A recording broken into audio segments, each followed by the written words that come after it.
How do you know if you have a wandering heart?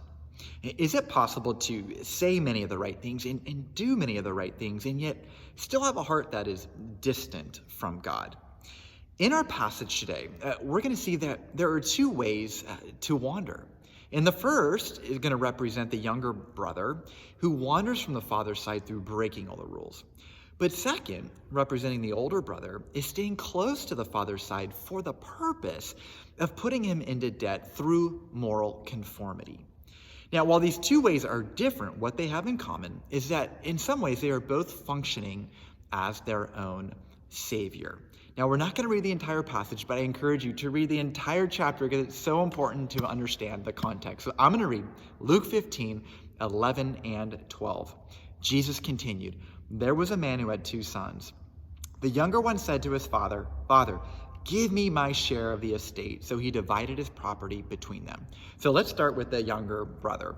As soon as he got the father's things, he left the father's side. But what he thought he wanted so badly didn't turn out to be all that it promised.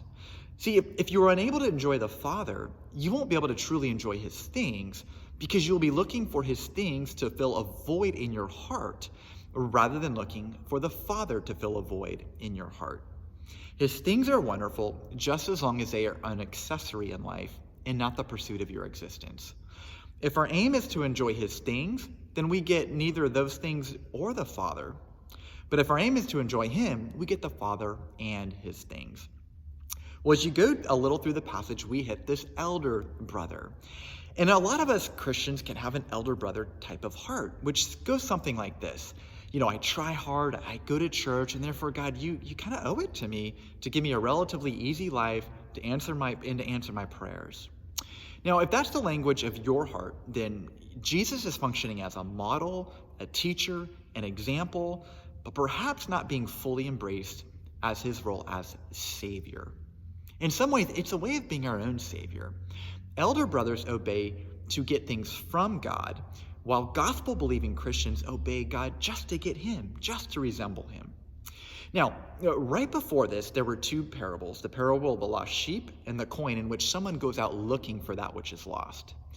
If you finish this parable we're on, it's interesting that no one goes out to search for the younger brother.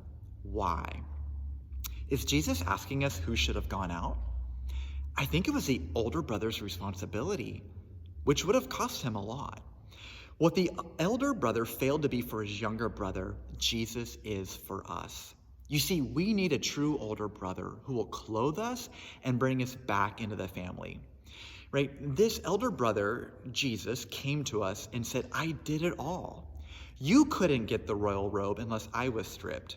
Salvation was absolutely free for us, but it was costly for him.